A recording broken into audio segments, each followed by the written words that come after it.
Le christianisme, c'est la révolution par la charité. La seule vérité, c'est d'aimer. On est infiniment plus aimé de Dieu qu'on ne le pense.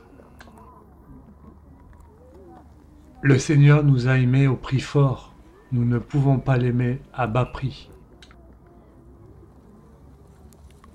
L'amour de Dieu se nourrit de la difficulté même de ce qu'on entreprend pour lui.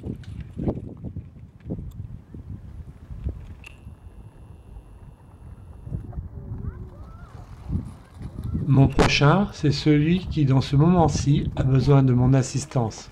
Il faut aimer le prochain à l'instant où il fait irruption dans notre vie et sollicite notre aide.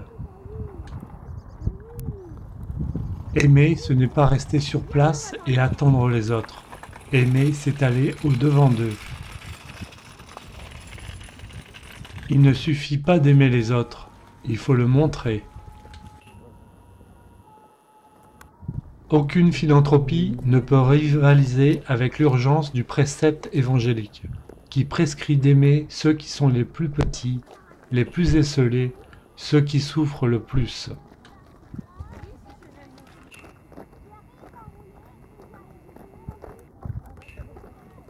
On n'appartient au Christ qu'en appartenant aux autres.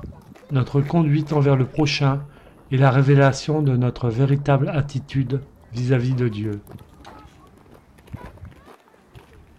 Tant que nous ne voyons pas le Christ dans les autres, nous n'avons rien compris à la charité. Celui qui s'expose à cette mortelle aventure qu'est l'amour inconditionné du prochain, celui-là trouve Dieu, et celui qui trouve Dieu est capable d'aimer son prochain comme lui-même. Vous ne pouvez me rendre à moi l'amour que je réclame, dit le Père éternel. Mais je vous ai placé à côté de votre prochain afin de vous permettre de faire pour lui ce que vous ne pouvez faire pour moi.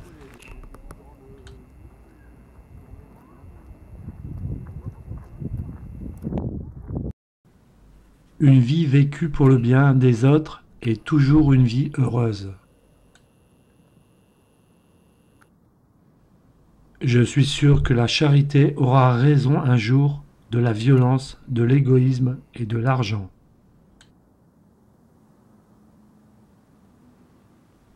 La charité entra dans mon cœur avec le besoin de m'oublier toujours, et depuis lors je fus heureuse.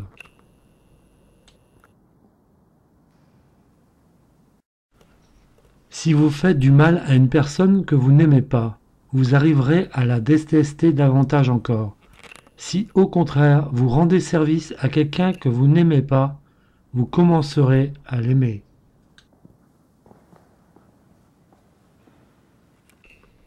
Comme le soleil épanouit la corolle d'une fleur que la nuit a fermée, ainsi la charité entr'ouvre lentement des âmes recroquevillées sur elles-mêmes, durcies par les heurts et les déceptions de la vie.